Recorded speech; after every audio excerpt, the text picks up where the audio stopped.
I probably should clarify about Saturday. I mean, after all, this is therapy on too. So Saturday, we went to brunch with another family, good friends of ours, and it was Saturday brunch. So everybody got whatever they were drinking. I asked the waitress, "Hey, what NA beers do you have?" And she was young. She was a younger girl, and she rattled off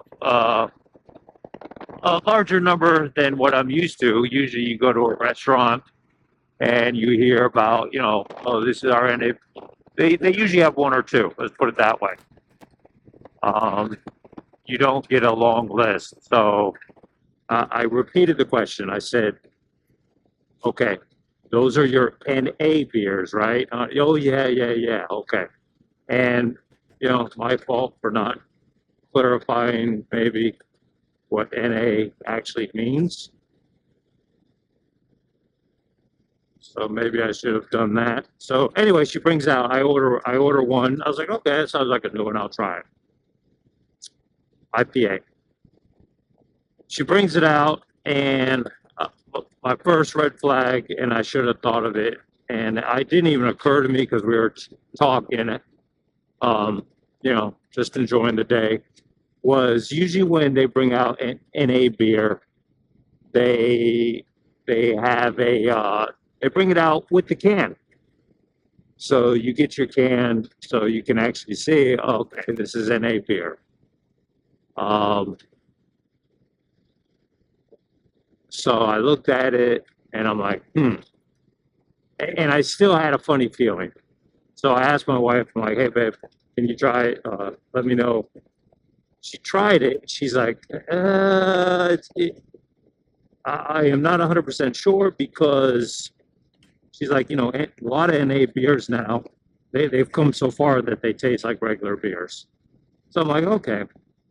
So I took a little sip and it had alcohol.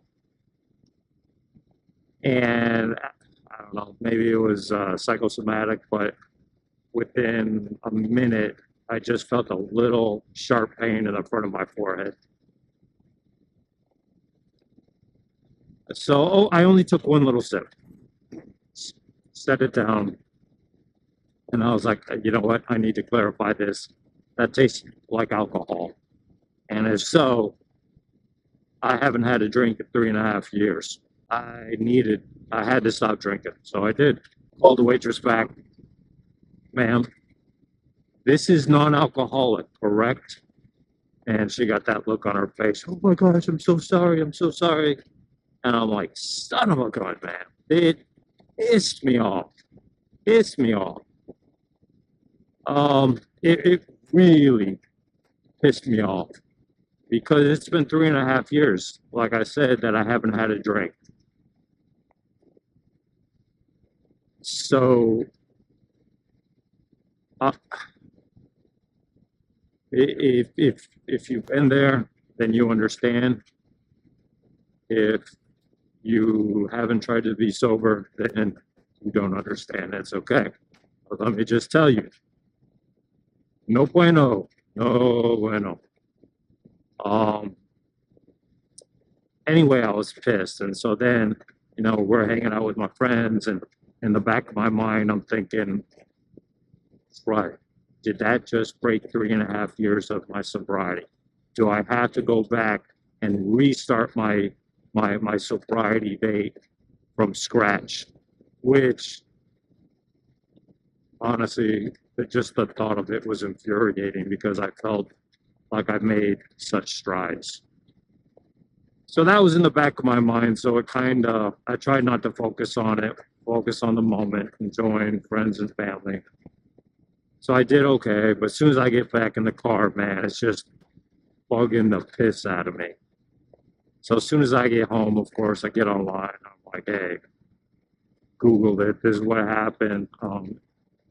My sobriety broke in. Just to read other people's comments, and their comments, like some of the AA comments. I don't go to AA. I went to a couple of meetings, and I was like, nah, this isn't for me. I'm just going to stop drinking. And I did. I went cold turkey and never went back to it.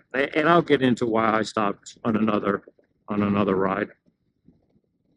But from everything I researched, hey, breaking sobriety, and it's amazing how many people had the exact same story as I did, which just goes to show you you're never alone. Someone is always going through the exact same thing you are, believe it or not. And if that's you today, man, reach out to me. Reach out to me. DM me. Anyway, come on, people. Anyway, I found out that no, it doesn't break my sobriety. It was an unintentional sip and an accidental slip, and it's for you to break your sobriety. It is more of an intentional act of, hey, I'm ordering a drink. I choose to break my sobriety, and you throw it all away. And so I wrestled with that most of Saturday, just trying to reconcile it in my mind. And by the end of the night, I was like, okay, I didn't break sobriety. I don't have to do my start date from the jump again from the Saturday. So that helped. But again, I got up. I wasn't really planning on going to Bikes and Breakfast, but luckily they had it. And I just said, hey, babe, I need to go for a ride. And she understands.